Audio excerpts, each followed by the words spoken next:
and we join our hearts together to give comfort and strength to his family. Mourning is a time filled with many emotions, many memories, bitter and sweet. We begin our service with the recitation of psalms and prayers, thus linking Scott's life with the millennia-old tradition of the people of Israel and the eternity of God. We recognize that death is better than a life of pain, and eternal rest is better than constant sickness. Let us not seek to understand what is too difficult for us, nor search for what is hidden, nor be preoccupied with what is beyond, for we have been shown more than we can comprehend. As a drop of water in the sea, as a grain of sand on the shore, are our few days of eternity. The good things in life last a short time, but a good reputation endures forever.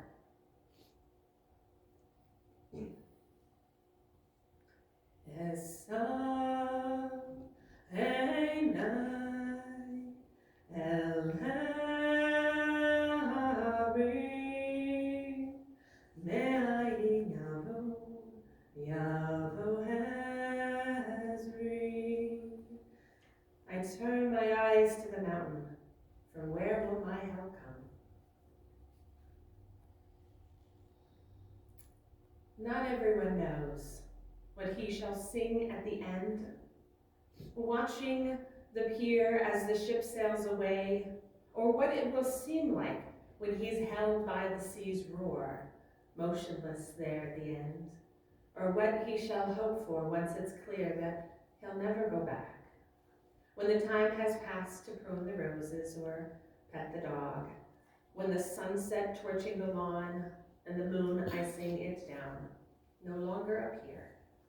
Not everyone knows that he'll discover instead when the weight of the past leans against nothing and the sky is no more than remembering light, and the stories of Cirrus and Cumulus come to a close, and all the birds are suspended in flight.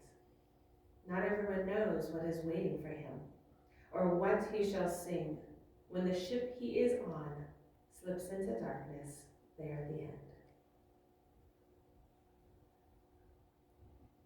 If anyone has been to Scott's home or seen some of the photographs that he has taken, you know what an eye he had for nature. Gather the stars, if you wish it so. Gather the songs and keep them.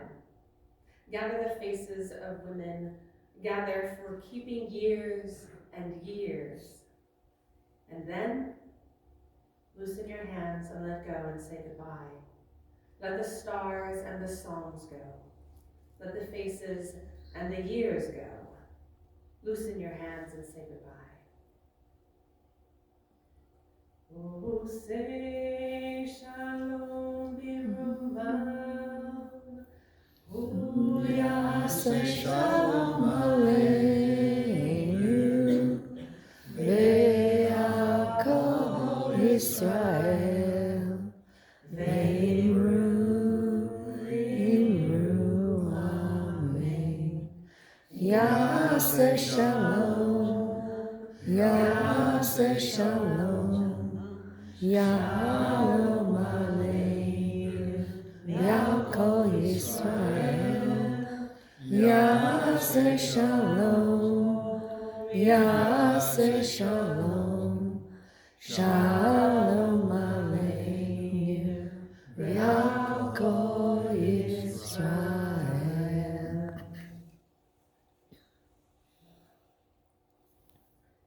If you have a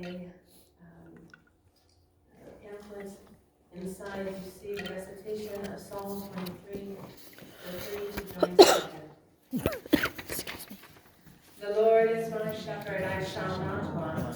He makes me lie down in green pastures. He leads me beside still waters. He restoreth my soul. He leadeth me in the path of righteousness for his name's sake.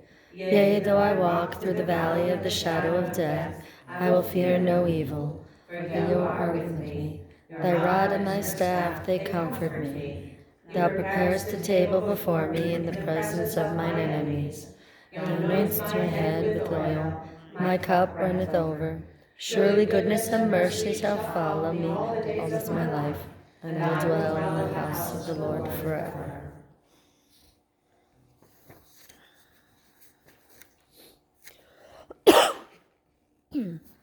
Fully compassionate God on high, to our loved one who has entered eternity, and grant him clear and certain rest with you in the lofty heights of the sacred and pure, whose brightness shines like the very glow of heaven. Source of mercy, forever enfold him in the embrace of your wings. Secure his soul in eternity. Adonai, he is yours. May he constantly rest in peace.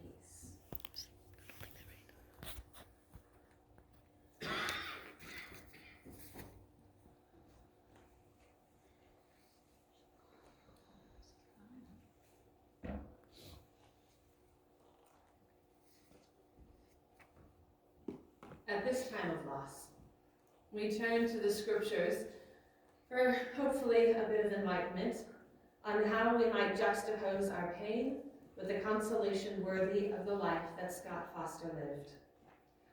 From the book of Ecclesiastes, we learn, and the day of death is better than the day of one's birth. What can that possibly mean?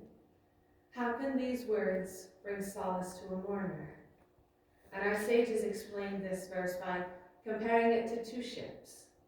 Both ships sit at shore, one empty, waiting to go forth and to be filled with goods to bring back from faraway lands. The other is full and heavy, returning from its long journey bearing goods for all. People gather around the ship that has just reached the shore, applauding its return, counting the rich bounty that it has brought them. The other ship stands alone. Very few approach it. The vessel that is about to start on its voyage has yet to be tested. A vessel that has weathered the storm, came through it, merits the praise and the applause and the cheers. Life can be compared to this voyage.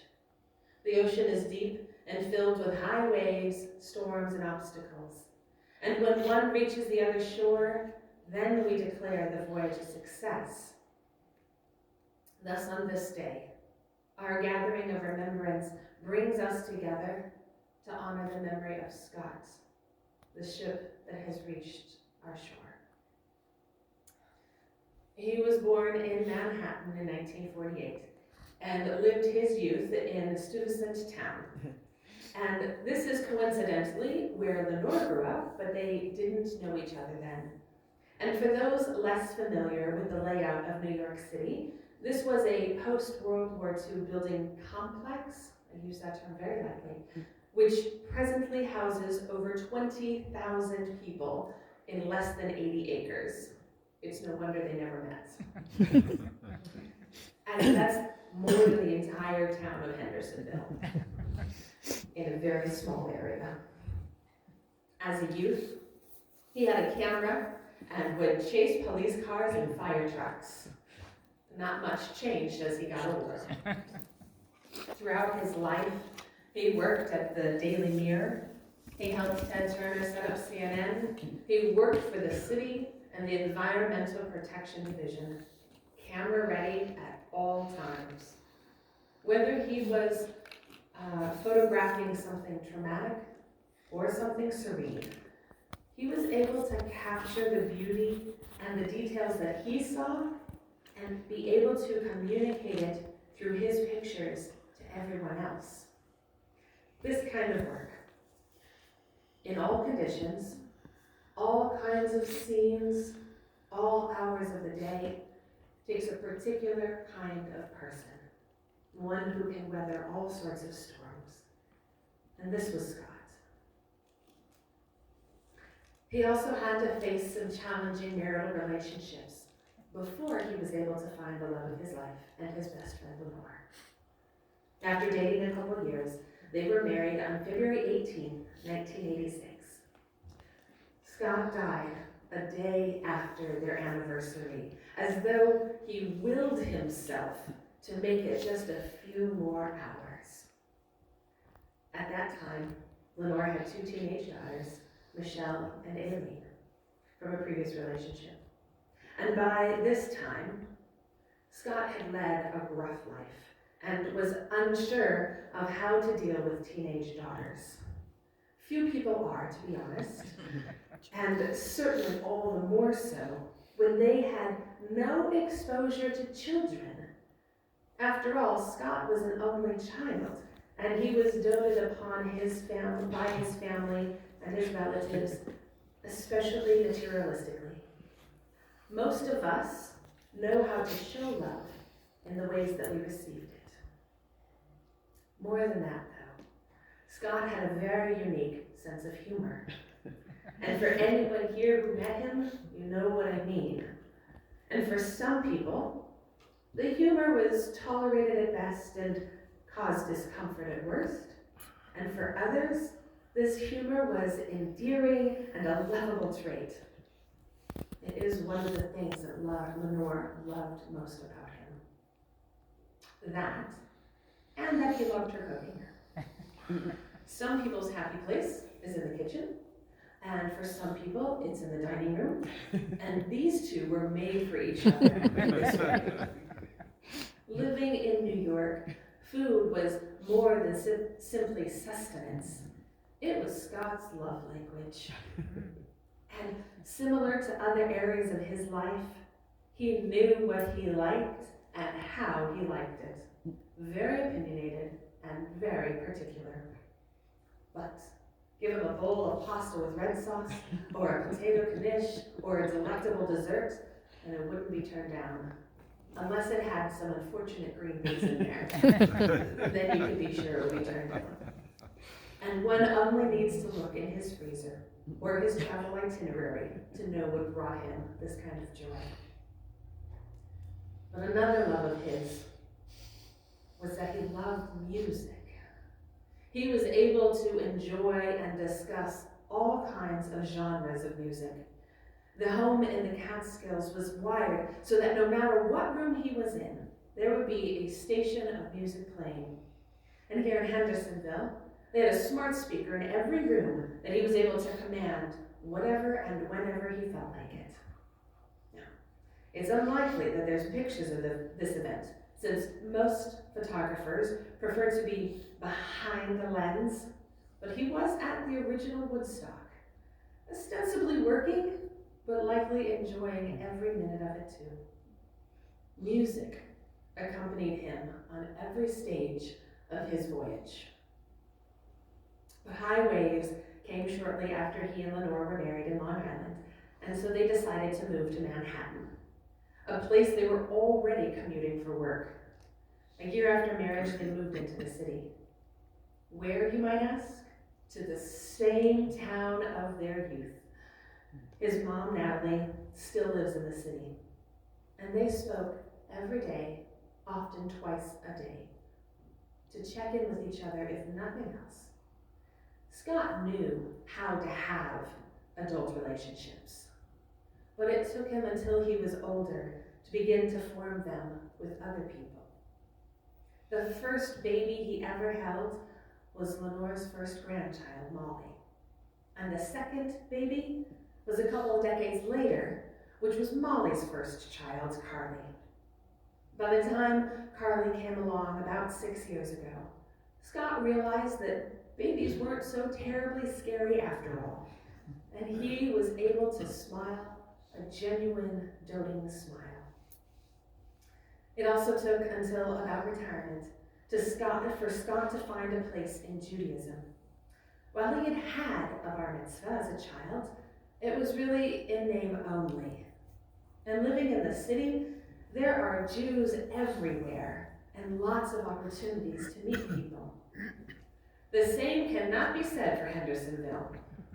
The Jewish community, through the synagogue, was a place to meet friends, to serve on a security committee, something that he was very passionate about, and to feel connected to the past as well as to the future of the Jewish people. A man's life is honored by all the waves and the storms that he weathered. A man's life is remembered by all the bounty and the treasure and all the stories that he leaves with us. And so it is with Scott. Zichrono Livracha. May his memory be for a blessing.